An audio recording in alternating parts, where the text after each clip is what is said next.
Okay, so just in case you're curious about the vacuum tubes I have about 500 vacuum tubes. And these are some of the more common ones that are in boxes. I've looked through all these, 6AQ5 and a couple other 6A this and that, but no 6AQ8 in here, unfortunately.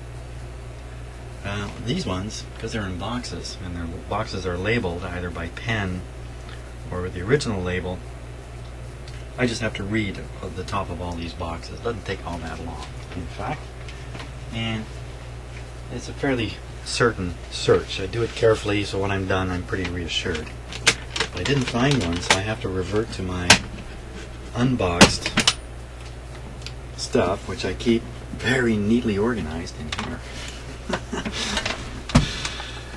Yeah, so I'm partway through organizing these, in fact. So these are all 3-volt tubes, 12-volt tubes, a whole bunch of 6-volt tubes, and then just a few more here, not boxed. So the question would be, how do you go through what are a couple hundred tubes here efficiently to find the one you're after, and have some sense that you haven't overlooked it? Because believe me, you can rummage in something like this for an hour and still think you haven't looked at every tube properly.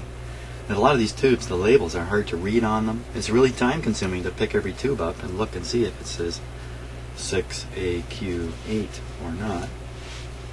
So here's what I do. I take a look at the tube I'm trying to hunt down. Okay, so it's this one. So I take a good look at how it's structured inside. I look at the size of the glass.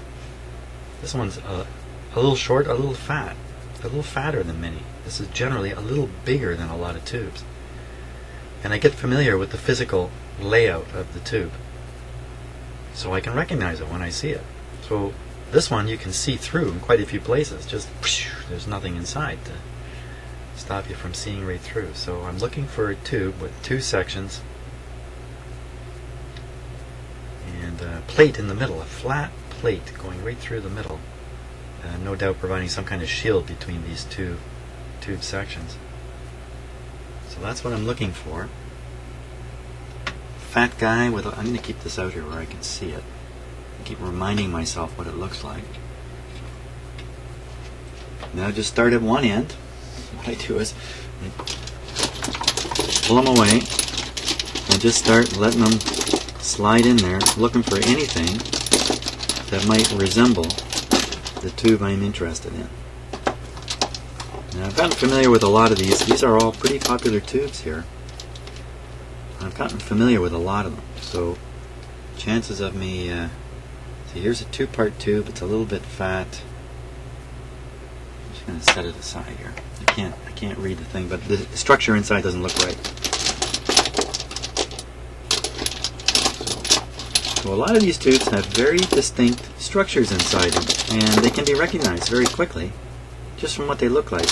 Even different manufacturers, the inside of the tube pretty much looks the same. So I'm not going to do this for half an hour with you watching, but that's what I'm up to. Okay, so I finished sorting through these, and unfortunately nothing showed up.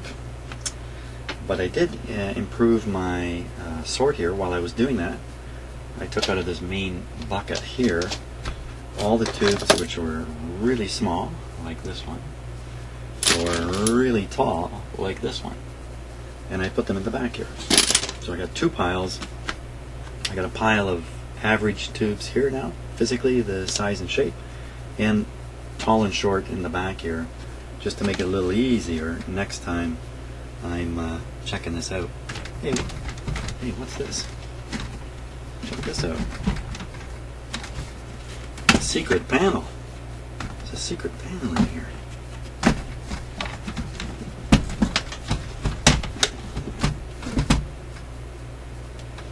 Bah! I thought that gold bar was going to show up behind here, but no. No. Maybe somebody hit $1 million back there or something. No, another disappointment. So, can't find a replacement tube. Now, I'm not going to worry too much about it because the tube I have in the radio did test good. So with that test in mind, chances of this effect of the radio not working on FM probably not related to the tube. So we'll put this guy aside. I got more tubes laying around, but I don't think I'm going to bother going through them. We're just going to run with this guy and trust that he's okay until we convince ourselves otherwise. So I'll put him back in here.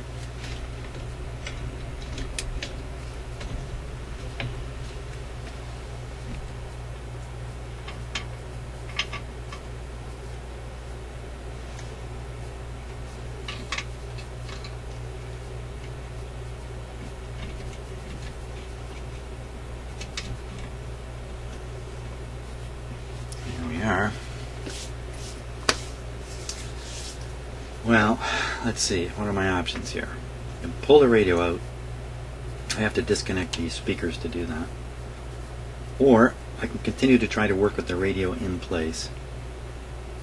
The challenge is getting this cover plate off to check voltages on the back of this tube.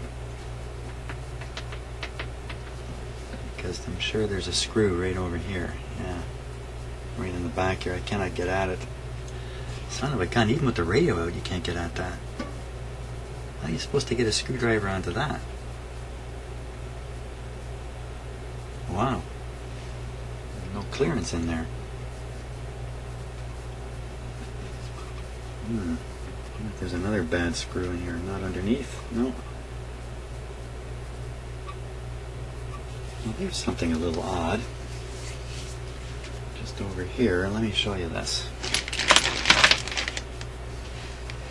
No, I never find anything odd in radios.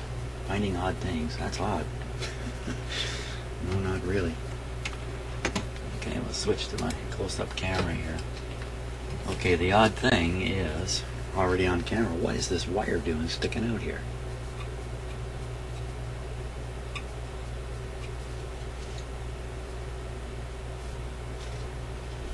That's kind of odd. So I'm going to guess that that's a test point used in the alignment procedure somehow. I don't see that there's any where for it to go. There's no matching wire hanging somewhere that should be connected there. So I think that's what that must be. That must be just a test point wire.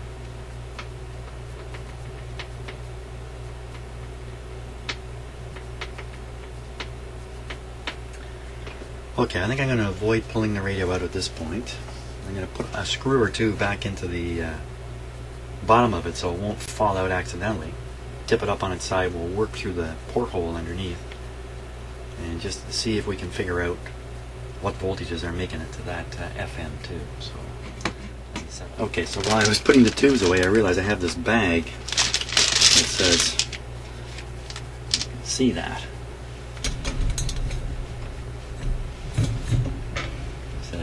Can you see it? All sixes. So I thought I'd better go through this. So here's my sorting technique on a bag of tubes like this. I put them out on my bench. I know what I'm looking for. I looked at the target tube. I know what shape I'm looking for. So the first thing that I do is I remove all the tubes that are really obviously not the tube I'm interested in. So that's what I'm doing. Just removing them and sticking them back in the bag here. And what I'm doing is I'm just reducing the amount of stuff I have to look at to verify. So, and I'm not too hopeful here.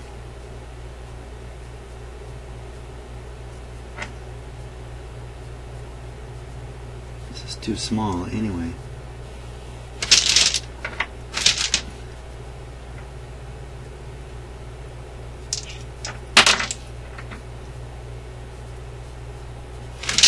Yeah, it looks like we're going to be out of luck again. So,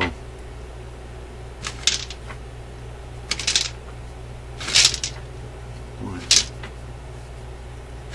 And the last one. No way. 6DK6. Okay, so too bad on the tube thing, but I thought I'd show you another technique in case In case you got a box full of tubes, if you're getting up around 100 tubes, it's painful to go through them and search them out. So just to be clear, what I do is my tubes are separated by the shape and size of them, the physical shape and size, the way they look. So I have a box full of large type older tubes, and you can see I have all these miniature tubes together, and that's the first sort, is basically physical size. There's another one, the kind of base that's on the tube. I have them sorted that way too. So I'm sort of quickly getting to a subset that I can rummage comfortably. That's kind of how I do it. So I don't have an inventory. I don't have them all labeled properly. I don't have them all boxed and put nicely. That would just take forever. Can't afford to spend that kind of time. So the question is, how do you approach a large collection of small stuff efficient enough that you can find things when you need to and don't overdo it by over-sorting things and preparing for efficiencies that you'll never ever need anyway down the road. So there you go. So back to the radio here. Okay, so I'm not too hopeful about this, frankly, because what I want to try to measure is, or determine, are the correct voltages reaching the FM tube, and it's up on the top of the radio. You can just barely see it through this hole here in a can, away from the prods of my voltmeter. So I thought, well, maybe I can look lower down on the radio and somehow figure out where the tube voltages might be present down here. Fat chance on that. I don't think that's going to happen. So what I'm going to do now is I'm just going to take a really close look at the componentry in here and just see if I can see anything that's out of sorts. And I'm really not hopeful at all, but I'm a little bit stuck for what the next step should be. So let's do that.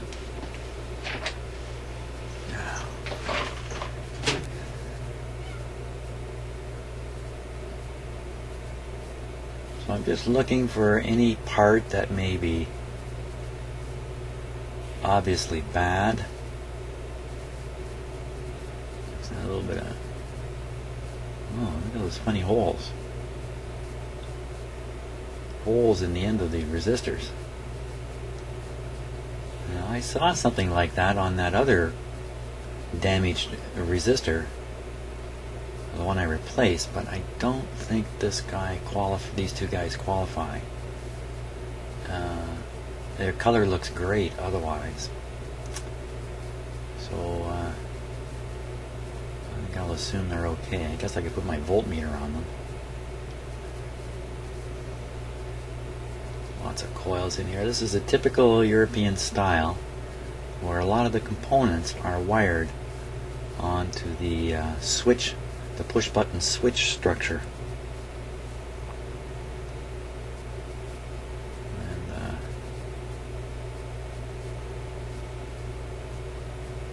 let's see.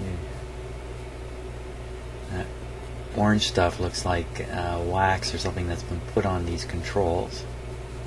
Yeah, this one's full of wax. Oh, look at this guy. Why is he all hairy?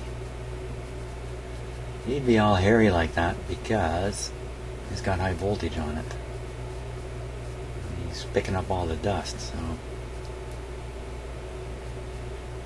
nothing suspicious about it.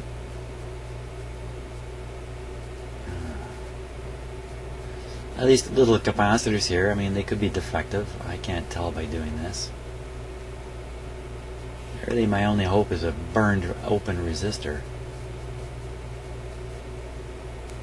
showing up. What's that guy down there?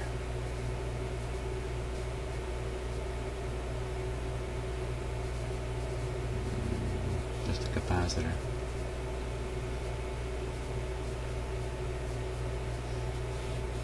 And these guys have a fair bit of dust on them too, so it's probably a high voltage on this. Look, there's that hole thing again. Looks like a hole in the end of that resistor there.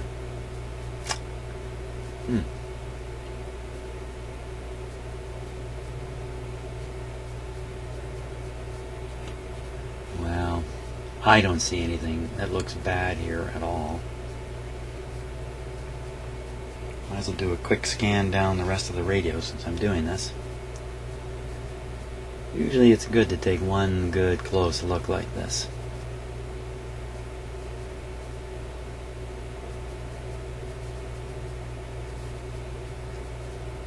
And it's looking for anything that's fried up, dark, disfigured.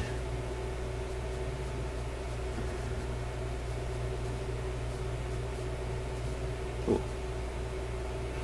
What's happening with that wire there?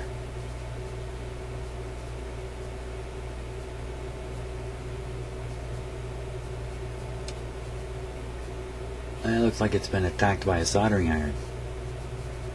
What's that other thing? Is that a hair going through there? Maybe it's just somebody's hair. Can't be mine.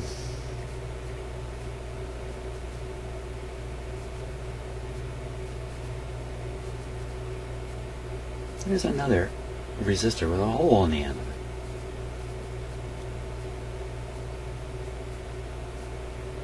There's another one. You know, this must be a feature, a function of these resistors in some way. This one's all dusty too, so a little bit of high voltage. Where are we anyway? Look, we're right near a tube. So you can bet some of these lines are bringing high voltage to the tube, to the plate and the screen if there is one.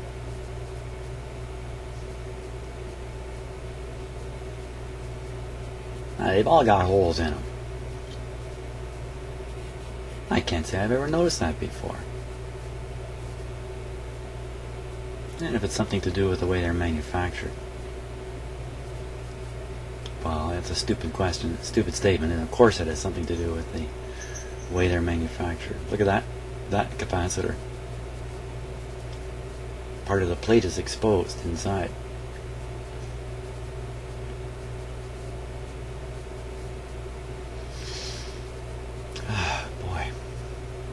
Show me something interesting here, please. We're almost to the bottom here. Oh, there's a big capacitor. Well, electrolytic capacitor there.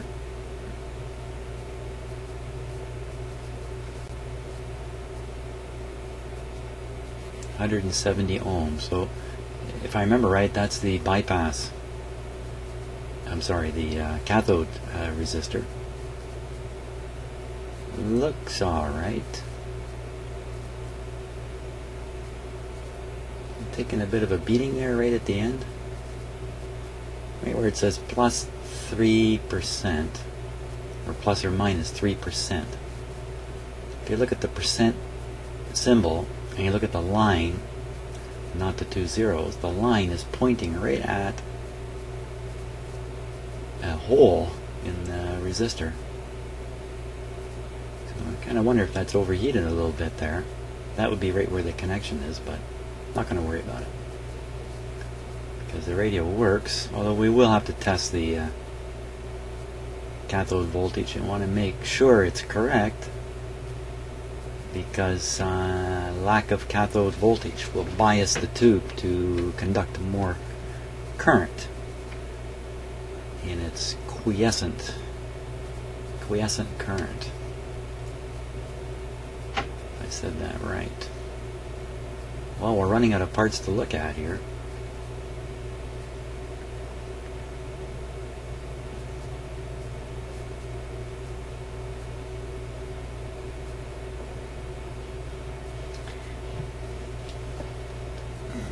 Let's see. Just another one up here? No. That's the end of the road. There's a few over here. Let's just check them. We're checking things, we might as well check these too. Lots of resistors in this radio. That's one thing. European radios didn't have a lot of parts. And North American radios are built with many, many less parts, if that's considered acceptable English. So, you know, when somebody says you should change the capacitors, it gives me the heebie-jeebies in a radio like this. I mean, this is not something you want to rush into and do. because look, there's a lot of them in here. And I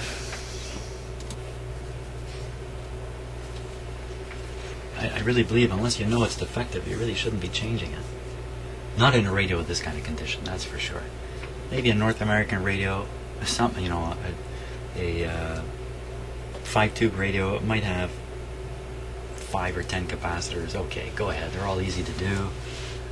Go ahead. But a radio like this, it's frightening to think about changing all the capacitors in something like this. Well, where are we at here? We're kind of stuck. We're kind of stuck. The FM that doesn't work, but will work as the radio turns on, turns off. That really suggests to me there's a problem with voltage. Why the sudden disappearance of the FM signal on warm-up? What is that telling me? The sudden disappearance. I don't know. I'm going to have to go and think about this a little bit. So, well, thanks a lot for watching this series. I'm not really sure what we got done here, but, you know, sometimes you got to take steps that really don't prove anything. They maybe prove the negative type thing. So, but that's it for now. We'll see you on the next video.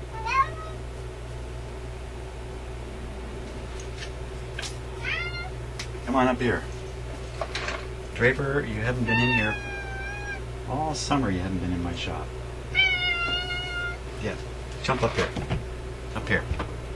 Look, up here. You can show everybody your bell. Come on, where are you going? Come on. Over here. Oh, you dummy. Yeah. You're camera shy suddenly. There. Show everybody your bell. Hey, look, he has a bell. Yeah, now Draper wears a bell when he goes outside. He was outside earlier, he's back in now. He's going out again, I'm sure. That's what he's saying. Let me out. He wears that bell because it lets all the birds know that he's a-coming, so they can fly away and he doesn't catch them. It also helps us find him in the dark at night when he won't come in. We just listen for that bell. So, there you go. And here I go.